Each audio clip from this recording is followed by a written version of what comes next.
We're here at the Dynatrace booth at DockerCon 2016. And can you tell us a little bit about your product and what you're showing here at DockerCon? Absolutely. So maybe we just look over here. So I'll just briefly show you what we're doing. So this is Dynatrace Ruxit that you're seeing here. And what we're providing is a full stack monitoring solution that is fully container everywhere. So being able to monitor containers, but also understand the dynamics. I think it becomes most clear if I just give you a very brief walkthrough of what we're doing. So first of all, what we're monitoring is what we call the smartscape here.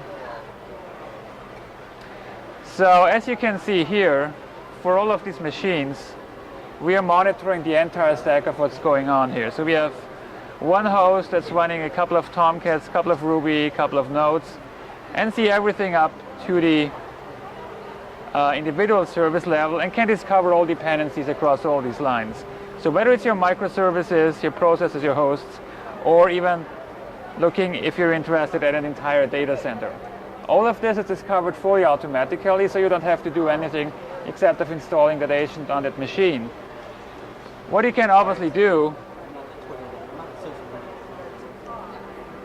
let me just pick something interesting here. Yeah, you can drill down and get all the performance data that you would usually get. Like in this case, we see response times, failure rates, which are the services it's talking to, and so forth. The great thing about this model is that we have something more than just this model. The model per se is great because it's built automatically as all of these dashboards. But obviously the really interesting piece is what happens if you have a problem. So usually the issue is you have a problem, you get tons and tons of alerts, and that's why we introduced this concept which we call actually problems, which is more or less alerts on steroids. So they kind of take all this information that you've seen with Smartscape before and use some artificial intelligence reasoning layer off top to really figure out what the root cause of a problem is. Let me show you one example here. Sure. So this is a problem that actually happened in the past, and as you can see up here, it's looking about 25 million dependencies. So machines, processes, services, how they're interacting. And we see that some of our users are having a problem. What it also tells me that the actual reason is like these couple of nodes in here. So what it did in the background, it used all that Smartscape data with more or less a knowledge base that knows what a usual operator would do. Like one machine's running high on CPU, services being slow, is kind of related. This service is used by your website. You cannot log into your website as the service is used. It's related to that high CPU on that machine. Pretty obvious unless you look at it in a more complex environment.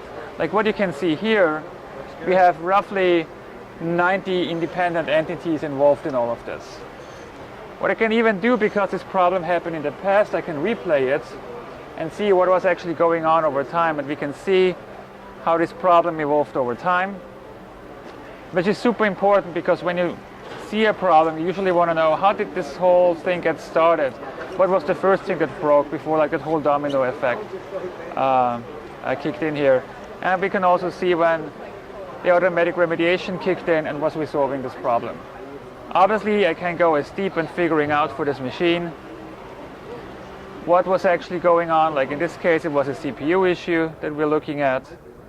Look at the consuming process back then and jump right in there. I could now even go to code level, but I want to show you rather one more thing, which is specifically as we're here at DockerCon about Docker.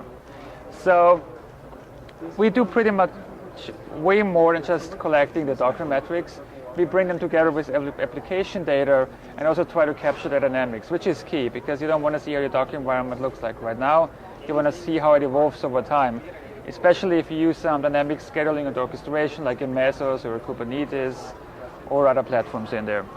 So as you can see here, this is like our containers over time as they're behaving, but it also relates it to the application data. Like if I pick one of my service in here, so I have my Node.js service here, for example, that's running on this Docker image here. I can see how many hosts it's running on. In this case, we have like 10 of these services running. And now going back to the application level, I obviously get all my data, but interestingly, as this is a microservice architecture, I want to see like how all the bits and pieces really play together here. So what I'm doing right now,